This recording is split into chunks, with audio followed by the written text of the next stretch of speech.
ಬೆಂಗಳೂರಿನ ಡಿಜೆಹಳ್ಳಿ ಠಾಣೆಯ ಇನ್ಸ್ಪೆಕ್ಟರ್ ಮೇಲೆ ಅತ್ಯಾಚಾರದ ಆರೋಪ ಕೇಳಿಬಂದಿತ್ತು. ಮಹಿಳೆಯೊಬ್ಬರು ಹಿರಿಯ ಪೊಲೀಸ್ ಅಧಿಕಾರಿಗಳಿಗೆ ದೂರನ್ನು ಕೂಡ ಕೊಟ್ಟಿದ್ರು. ಇನ್ಸ್ಪೆಕ್ಟರ್ ಸುನಿಲ್ ವಿರುದ್ಧ ಅತ್ಯಾಚಾರದ ಆರೋಪ. ಇದೇ ಪ್ರಕರಣಕ್ಕೆ ಸಂಬಂಧಪಟ್ಟಂತೆ ಈಗ ಸುನಿಲ್ ವಿರುದ್ಧ ಎಫ್ಐಆರ್ ದಾಖಲಾಗಿದೆ ಅನ್ನೋದು ಗೊತ್ತಾಗ್ತಾ ಇದೆ. ಗೋವಿಂದಪುರ ಪೊಲೀಸ್ ಠಾಣೆಯಲ್ಲಿ ಎಫ್ಐಆರ್ ದಾಖಲಾಗಿರುವಂಥದ್ದು. ಇನ್ಸ್ಪೆಕ್ಟರ್ ಸುನಿಲ್ ವಿರುದ್ಧ ಕೇಸ್ ದಾಖಲಾಗಿದೆ. ಬಿಎನ್ಎಸ್ ಸೆಕ್ಷನ್ 69, 75 ಸಬ್ಸೆಕ್ಷನ್ 1, 75 ಸಬ್ಸೆಕ್ಷನ್ 2 ಅಡಿಯಲ್ಲಿ ಕೇಸ್ ದಾಖಲಾಗಿರುವಂಥದ್ದು.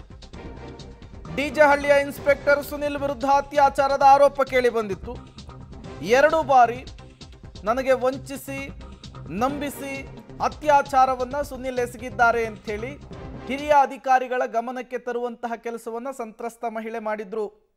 ಬರೀ ನನಗೊಬ್ಬಳಿಗಾಗಿರುವಂತಹ ಮೋಸ ಅನ್ಯಾಯ ಅಲ್ಲ, ಅದು ನನ್ನ ಥರದ ಹಲವರಿಗೆ ಈ ವ್ಯಕ್ತಿ ಇನ್ಸ್ಪೆಕ್ಟರ್ ಸುನಿಲ್ ಮೋಸ ಮಾಡಿದ್ದಾನೆ ಅನ್ನುವಂತಹ ಆರೋಪವನ್ನು ಮಾಡಿದರು. ಇಬ್ಬರ ವಾಟ್ಸಾಪ್ ಕಾನ್ವರ್ಸೇಷನ್ ಸೇರಿದಂತೆ ಹಲವು ದಾಖಲೆಗಳನ್ನು ಕೂಡ ಸುನಿಲ್ ವಿಚಾರಕ್ಕೆ ಸಂಬಂಧಪಟ್ಟಂತೆ ಹಿರಿಯ ಅಧಿಕಾರಿಗಳ ಗಮನಕ್ಕೆ ತಂದಿದ್ರು. ಜೊತೆಗೆ ಖಾಸಗಿ ವಿಡಿಯೋಗಳನ್ನು ಇಟ್ಕೊಂಡು ನನಗೆ ಬ್ಲಾಕ್ ಮೇಲ್ ಮಾಡುವಂತಹ ಕೆಲಸವನ್ನು ಸುನಿಲ್ ಮಾಡ್ತಾ ಇದ್ದಾರೆ.